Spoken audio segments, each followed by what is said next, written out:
everybody. Let's talk today about a really important and easy way to get leads in your business so that you can, hit all your goals this seminar year.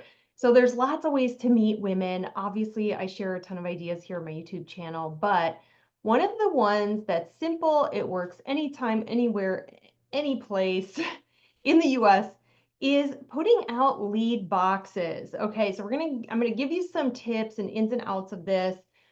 But the first thing I want to tell you, okay, is that this has been on my heart a lot lately, just about leads. Like it's one of the single topics that I find consultants struggle with the most. It's like on one hand, you know you need the leads, but there's just this thing that just keeps stopping you from doing it, even when you get great ideas like the one I'm going to give you today. So I want to address that quickly because me giving you an idea to get leads is not going to work if you're still stuck in the I know I need to, but I also know I'm not doing it stage, right? So what bridges that gap? And what bridges that gap is your mindset. And here's what I found with leads. If we go in with a stinking thinking mindset, meaning maybe back in 2015 or some point in your business, you did a lead event and it did not go well. Maybe you sat at somewhere for hours and got like 2 leads, or maybe you got all these leads and nobody booked, or you did a bridal fair and spent all this money and you got bookings from it, but it wasn't at the level that you wanted. Here's the first thing I will tell you is that lead generating is a verb. Okay, so what that means is it's not a one-time thing. It's not a noun that just sits there. It is a verb, which means it is something we do consistently. And I'm sure, raise your hand if you've ever had a not so great Mary Kay party. And raise your hand if you've done a facial and you felt like it was really awkward. Okay. None of these things stopped you from doing it again and again and again. And it's no different with lead generating. I'll never forget the first time I did a lead generating thing. It was a restaurant event. I got 2 leads. I thought I was like, awesome. Wow, I got 2 leads. Looking back on that, I was like, okay. But I was excited. And one of those leads is still my customer almost 20 years later. And so our mindset is so important. So my first question to you is, when you go out and lead generate, what is it that you expect? Because what you expect is what tells me oh so much of everything. If you expect that you're not going to meet anybody, or if you expect that no one's going to book from you, or if you expect that's probably just going to be another flop, another waste of my time, then guess what's going to happen? It's going to be a flop and it's going to be a waste of your time. So this one time, I want you to run with an idea, and I want you to think the possibilities of, what if this is the idea that changes everything? What if this is the beginning of me getting the momentum that I feel like I've never had before? Because again, if you've watched, I made a video this year about just like New Year goals. If you've never had momentum, you are someone that I am speaking so loudly to, because girl, it is so fun when you get in that flow of things and you really learn the business. And when you're new or you're inexperienced with getting leads, it's going to take a little bit to get good at it. So give yourself the opportunity to get good at something. Okay, with that being said, mindset in place.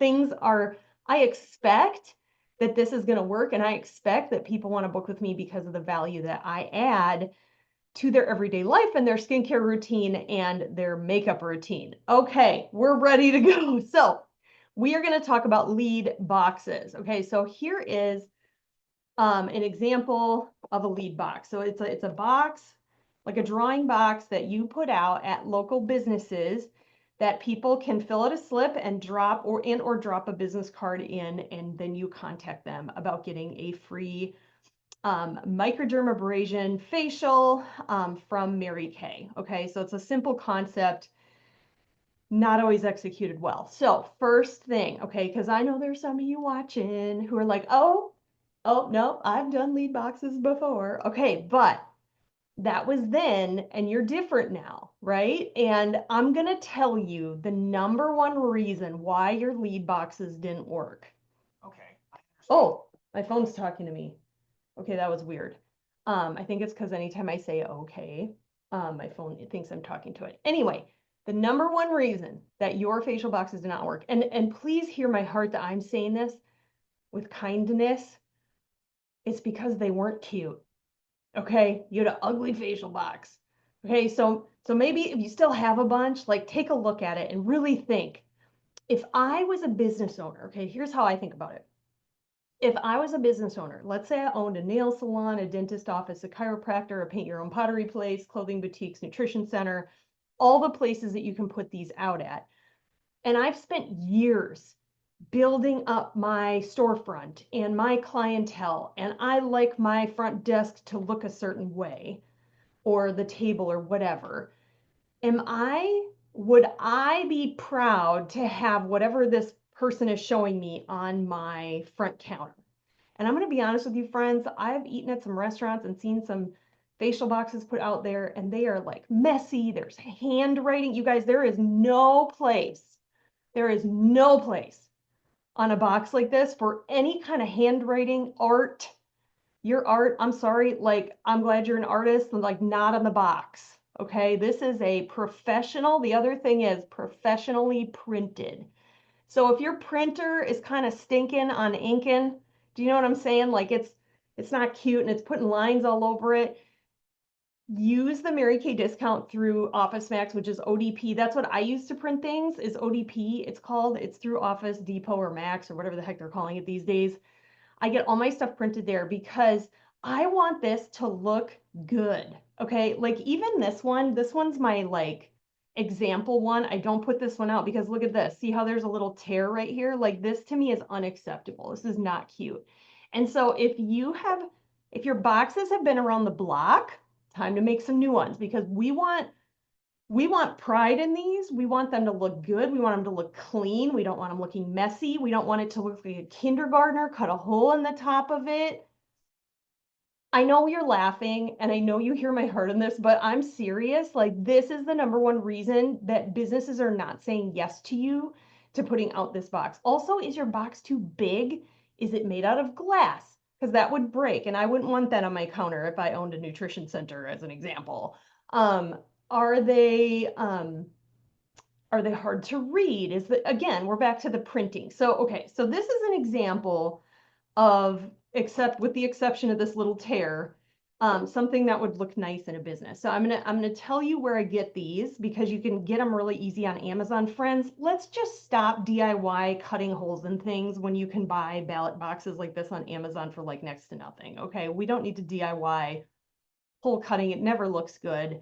So you're gonna make the box. I have this sign on my website, which is emilyschutte.com.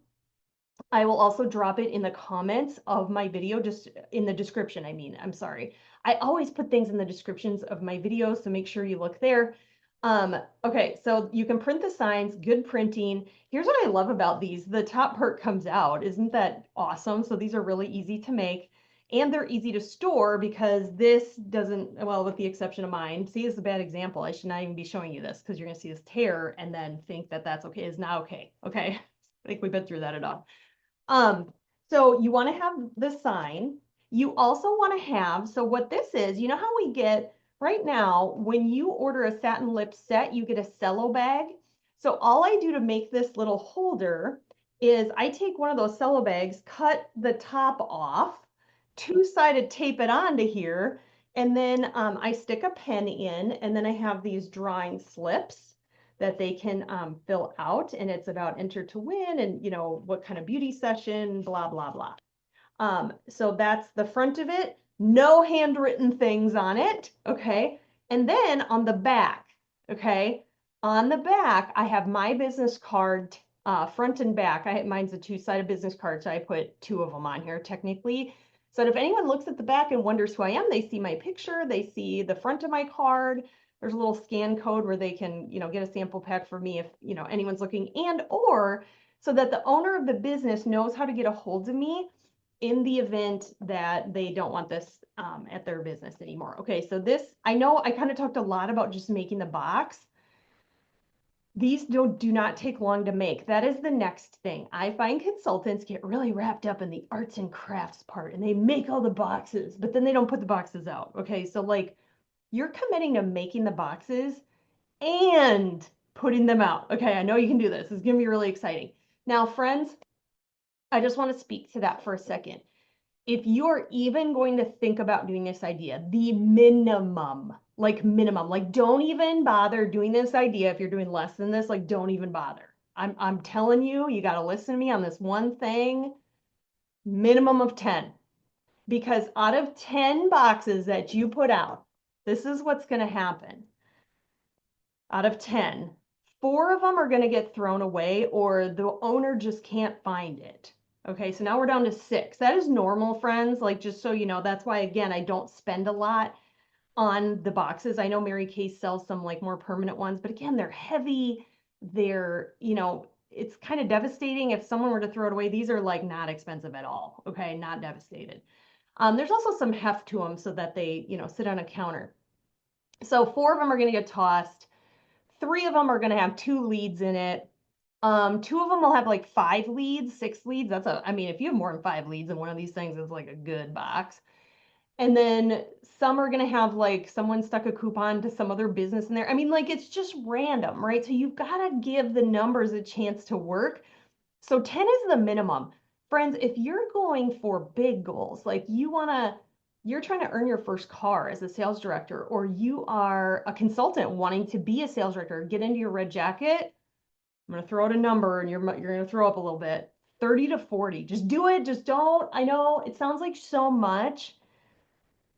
Just do it. Just get 30 of them out there. Like, because even if each one had 1 lead in it on average, that's 30 leads, right? And these are just sitting out working for you. 30 to 40. I mean, girl, do 50. I mean, like 30, 40, 50, whatever. Okay. So, so we've talked the minimums of how to put them out. You want to check the boxes weekly or bi-weekly. Okay. So here's what I like to do, okay, to put them out, because this is the key part, right? People get really hung up on this. Here are some examples. I'm going to rattle these off kind of fast. These are on my website, so if you want to read it, you can. Places to put them. Ready? Oil change places, laundromats, restaurants, nail salons, paint your own pottery places, clothing boutiques, nutrition centers, dentist office, chiropractic offices, massage places, screen printing shops, consignment stores, hair salons that don't have skincare and makeup products, vet clinics, dog trading places, smoothie shops, coffee shops, the list goes on, ask anywhere. Okay. So hopefully that gave you an idea. And I teach all consultants, do not judge whether you think a place is going to say yes or no. Just go into the place and ask. Okay. So I just walk in again. Okay. We want this looking cute. We also need to look cute. Because again, if I was a business owner assessing you, being like, is this a person I would want to partner with that's kind of representing my business too? I would take one look at the box and go, yeah, that's cute enough to sit at my counter. And I would also look at them and judge. I mean, I'm sorry, people do it. Like they're judging you. You have one chance to make a first impression. So I would have makeup on. I would have my hair looking cute. I'm not saying you got to be like super dressed up, but be in cute clothes, right? And this is all I do. I just walk in and I say, hey, I'm doing a fun drawing for pampering for ladies in the area. Is it okay if I set this here? That's all I say. We don't have to get, and they might say, well, what is it? I say, oh, I'm giving away some fun, microdermabrasion pampering sessions to ladies in the area. Like, would it be okay to partner with you and set it here? I just keep it really simple. I don't necessarily even ask for a manager. It's just the front desk girl or front person will tell you yes or no and whatnot. And sometimes too, as I'm walking into the place, I like to scope out an idea of where I could put it. Because again, using the mad powers of suggestion and selling, you could say, excuse me, I'm doing a fun drawing for pampering for ladies in the area. Is it okay that I set this here? I was thinking just like right over there by the door where you have that cute little table, or right over there in the restaurant on the windowsill there. So use your power of suggestion to suggest where the box could go. So that's kind of fun. Add your information to the box. I already talked about that. Attach slips and pens directly to the box. And then you go in every couple weeks. Now, this could be fun depending on the place. Let's say it's a nutrition center, a bunch of ladies work there.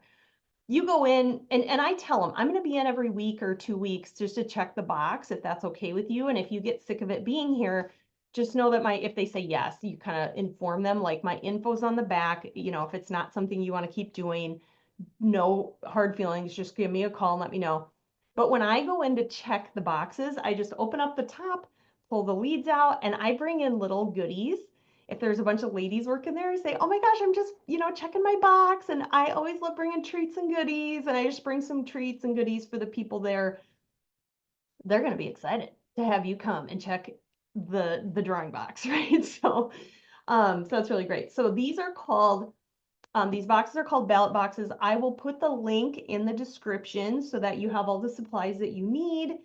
And like I said, everything else is on my website too. But you guys, just get some of these out, have them start working for you. And then in the meantime, because it's going to take some time for these to generate the leads that you want. Don't be waiting around. You guys, people are everywhere. I've got great ideas like honoring working women is really fun this time of year now that the weather is changing and it's nice out. Restaurant events, like bridal fairs are big right now. There's so many ways to get leads. So let's get out there and meet the people with our new mindsets, right? I expect that this is going to go really good. And even if it doesn't, sometimes after the fact, I'll say, well, I expected that. I don't know what I'm doing yet, right? Like I got to keep doing this. Like I have to keep trying. I have to do 30 or 40 of these, like Emily said, and not just 10 of them to get really good at it. So get the box out, make sure about nothing handwritten. You're not doing it. Don't even get that Sharpie out, girlfriend. Nope, nope, nope. You're going to go to bed. I'm going to haunt your dreams on that one. But no, seriously, you guys, this business is so fun. I mean, I want you to just imagine that you are so booked. How would your booking be different if you didn't need bookings? Like you still kept booking, because that's what I do. I don't really need bookings, but I keep booking because that's why I never need bookings, because I'm always booking. How would your conversations look different if you didn't need bookings, right? You could just solely focus on that person, on who they are, and on blessing them and like adding value to their life. It is so much fun to do this business when you are in that energy space instead of expecting not to win or expecting or playing to not lose, or I don't expect this to go well. So anyway, hope this helps you guys. Thanks again. Bye.